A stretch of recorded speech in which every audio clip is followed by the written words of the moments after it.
The following presentation is brought to you as a courtesy from Forex Academy. This is part of our service Advanced Technical Analysis course. If you find it interesting and wish to be updated on new releases, please subscribe to our YouTube channel or join our community at forex.academy and receive all our services for free. Your like is also highly appreciated. Enjoy.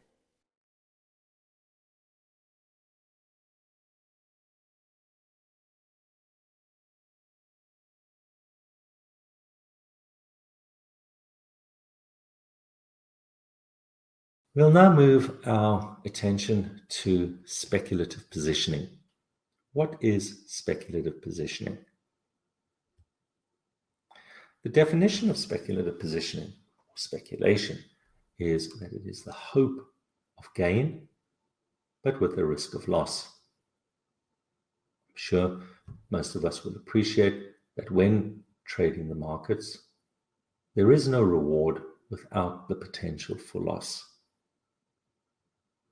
The ability to generate a profit on the trade means that there inherently needs to be some risk associated with that opportunity.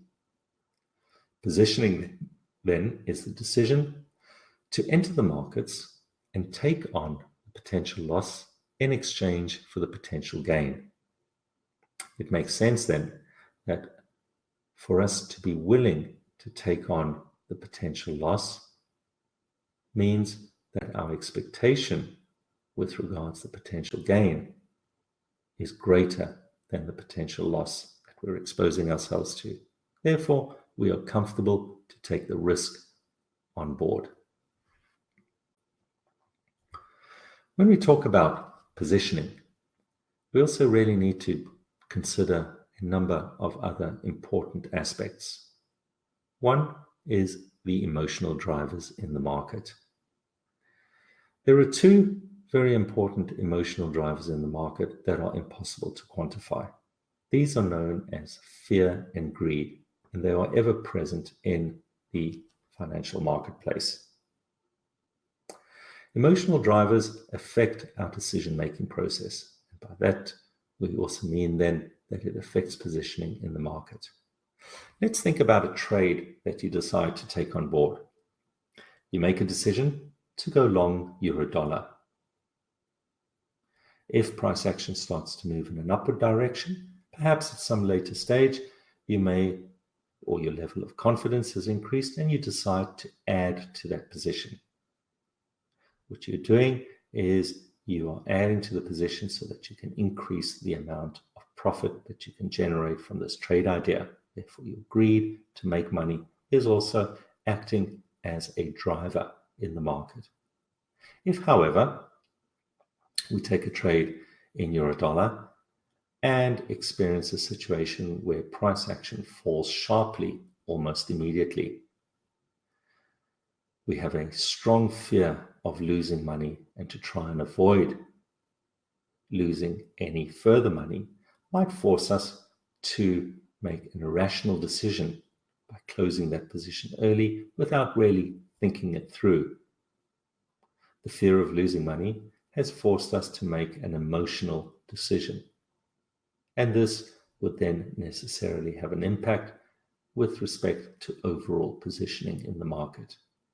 So fear and greed are two emotional aspects that are always present in the market. We discussed these two emotional aspects in an earlier webinar and came to the conclusion that because in technical analysis we study price action, we're then getting some degree of insight into the fear and greed that exists in the market decision-making process. Crowd behavior. Because the flow of information is efficient, it has created scenarios where traders can gain an insight into key market drivers.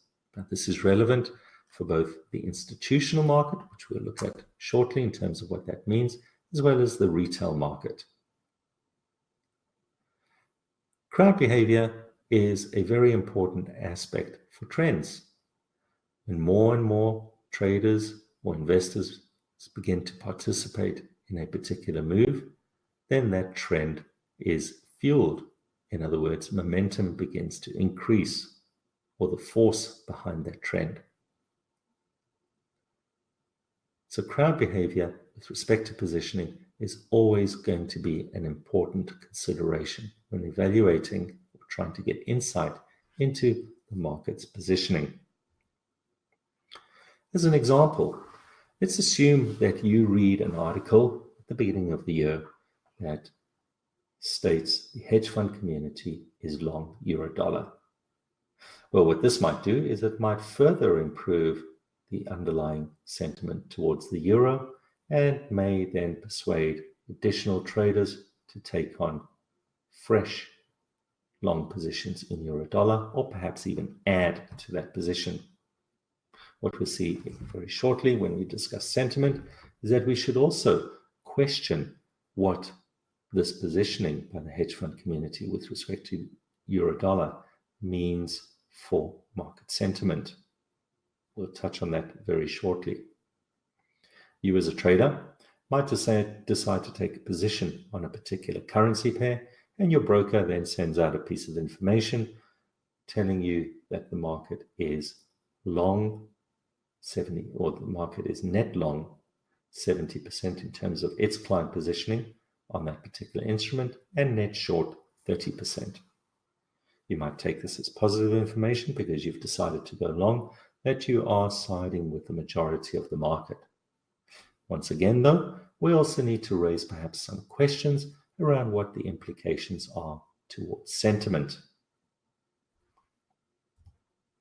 That then brings us to another important consideration when dealing with positioning, and that is sentiment. It should always be a consideration.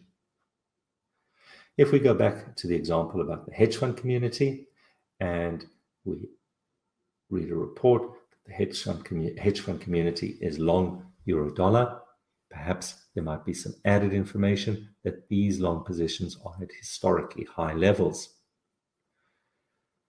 Does this mean that the euro will continue to move higher? In other words, just really reinforcing the underlying market sentiment towards euro-dollar.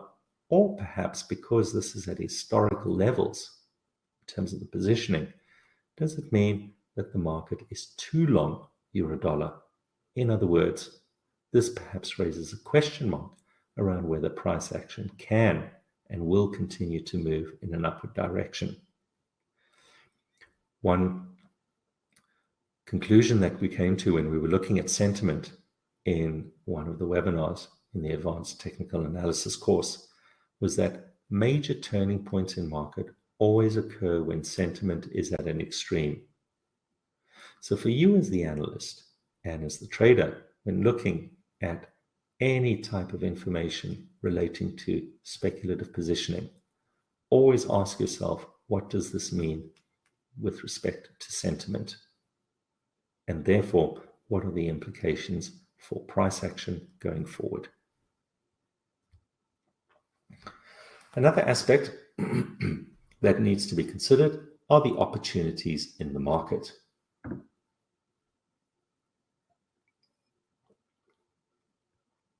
Probably the best way to illustrate this is through an example, and we'll consider the period following the 2008 financial crisis.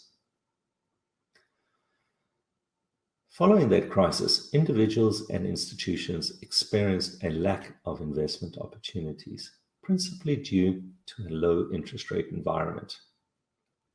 We now know that this marked the foundation for the multi-year bull trend in stocks. So when we are looking at positioning, it's always important to understand, if it's possible, what has been driving the market in terms of impacting the positioning. If we take a look at this chart, and this is a chart that we looked at earlier when we were discussing volatility. This is a chart of the Dow Jones Industrial Average. We can clearly see that the market has been in a multi-year uptrend. We were able to identify periods of volatility and also, perhaps more importantly, identify that activity most recently is suggesting an increase in volatility is occurring as these price swings begin to increase in size within a defined range. We know that one of the key drivers that has allowed these markets, or this long multi-year uptrend, to remain in place has been a low interest rate environment. If we have an understanding of what has been impacting price action more recently, i.e., what has led to this increase in volatility more recently, we'd be aware that it is an issue around interest rates. The market is beginning to question how far interest rates are likely to go up in the US. Interest rates have been going up. The expectation is that they will continue to go up at least for the coming 6 to 12 month period. That has caused a shakeout, so to speak, of the underlying sentiment that has been extremely bullish for a number of years now, hence leading to the volatility in price action. What we need to do in terms of raising the questions around positioning is ask ourselves, okay, if the low interest rate environment has been one of the key drivers, and perhaps that environment is changing, then what are the implications for price going forward? Are we likely to see a continued period of volatility, i.e. the market moving in relatively large swings within a defined range? More importantly, though, what does this mean for direction? Will it ultimately prove to simply be a pause, as it has in previous occasions, in the uptrend, and that we will then eventually see a continued move in price action? If, however, interest rates continue to go up, and one key element that the market will be looking at is the US 10-year note, which has moved beyond 3%, an important threshold.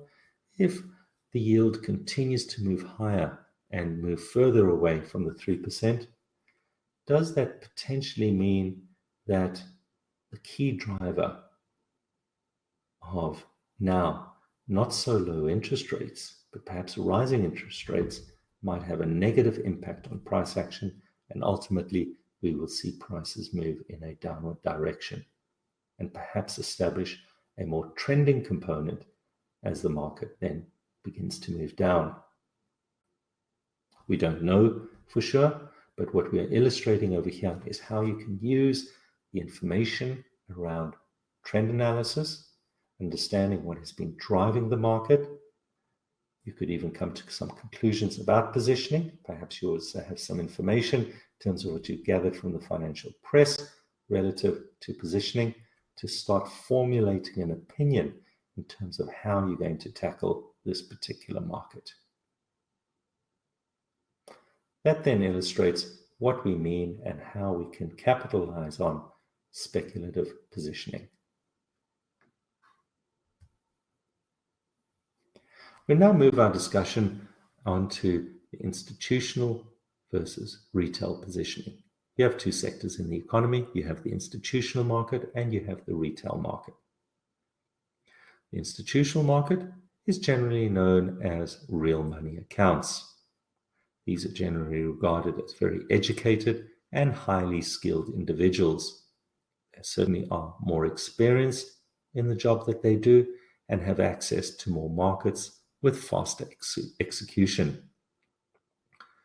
They are also generally regarded as being relatively more savvy, at least in theory. Remember, though, that just by having a better understanding of the markets, being more savvy, more experienced, isn't necessarily automatically a recipe for success. Mistakes can be made, as we've seen in the past.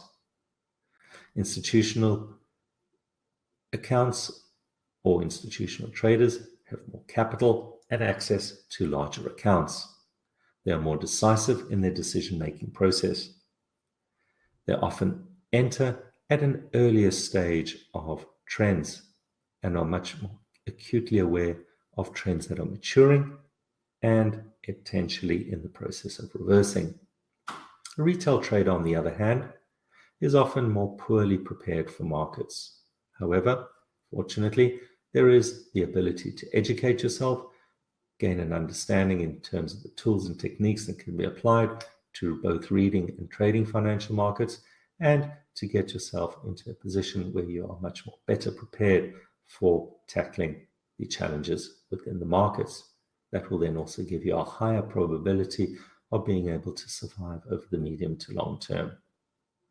Retail traders are also generally regarded as being less experienced. They have access to fewer markets with slower execution. Knowledge and understanding is at a deficit. Capital is much less, as well as the accounts being a lot smaller.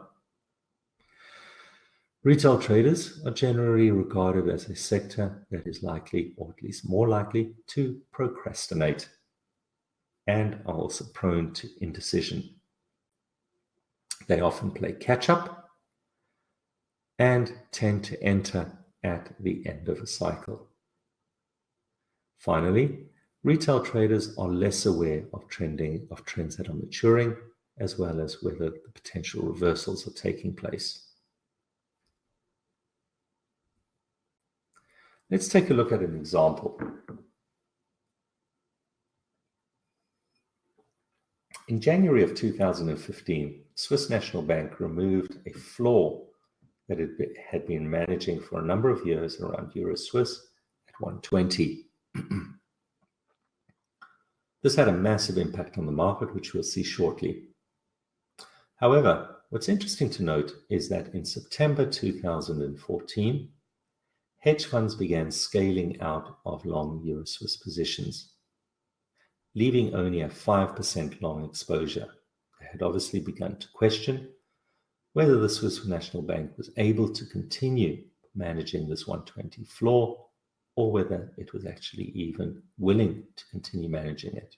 As a result, they realized that long positions in Euro Swiss were becoming increasingly risky and began scaling out of those positions.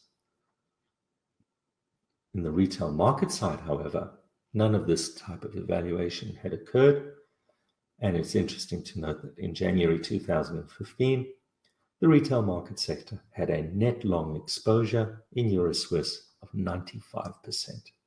Clearly, a stark difference in overall positioning and market assessment between these two sectors. If we take a look at the chart, we can see significant depreciation that occurred in price action once the Swiss National Bank pulls the floor away from 120. This was a significant sell-off or a significant depreciation in price action, if my memory serves me correctly, in the region of 20% in a very short period of time.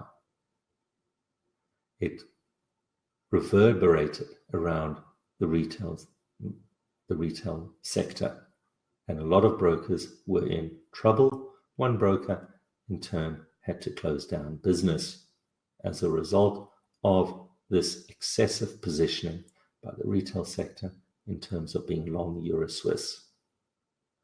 So just a very clear example of the stark difference between how institutional investors or institutional traders were viewing this particular market versus how the retail market was viewing it and accordingly positioned. What is the commitment of Traders Report?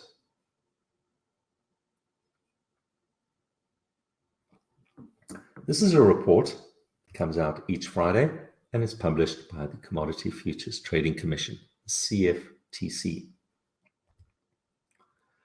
It is a report that aggregates all the futures positions. In other words, the open interest in the market. And this is of all the major players in the futures market. These include commercial hedgers, known as commercials, large traders, as well as small speculators. The data is used to develop a COT, or Commitment of Traders Index, or COT indicator. Now, this indicator as we just mentioned, is a tool that is used by traders and is based on the CFTC report that is released every Friday. On the left-hand side of your screen, you can see at least curves reflecting the positioning of the three major market players: commercials, large speculators, and small speculators. What the COT indicator is compiles all of this information, creates an indicator that translates into a percentage value and behaves in a very similar manner and is applied in the way we would apply momentum oscillators that we looked at during the course of the Advanced Technical Analysis course. The COT indicator oscillates between 0 and 100% and therefore highlights stages of the market being overbought and oversold. In other words, the summary of the positioning or the open interest with respect to commercials, large speculators, and small speculators in the futures markets.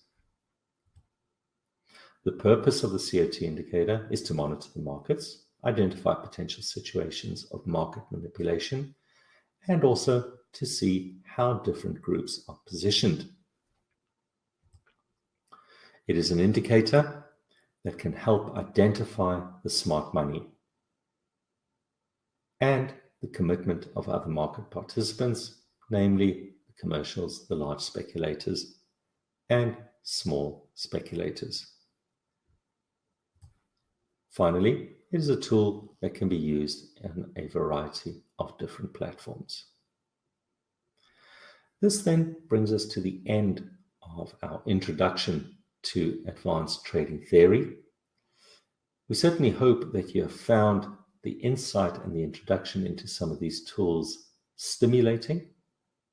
There always is the opportunity for you to go and do your own further research to become more familiar with any of these aspects that you'd like potentially to ultimately incorporate into both your trading strategy and the tools that you apply to analyze financial markets. The next step in your trading career is to try our more advanced Becoming a Pro trading course and join our European Briefing, Active Traders Live, and our Institutional Traders Live webinars each and every day.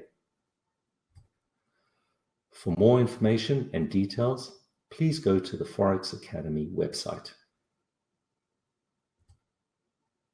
Thank you for joining us. This concludes an introduction to the advanced trading theory. We look forward to having you on board one of our other educational webinars at some point in the future. See you next time.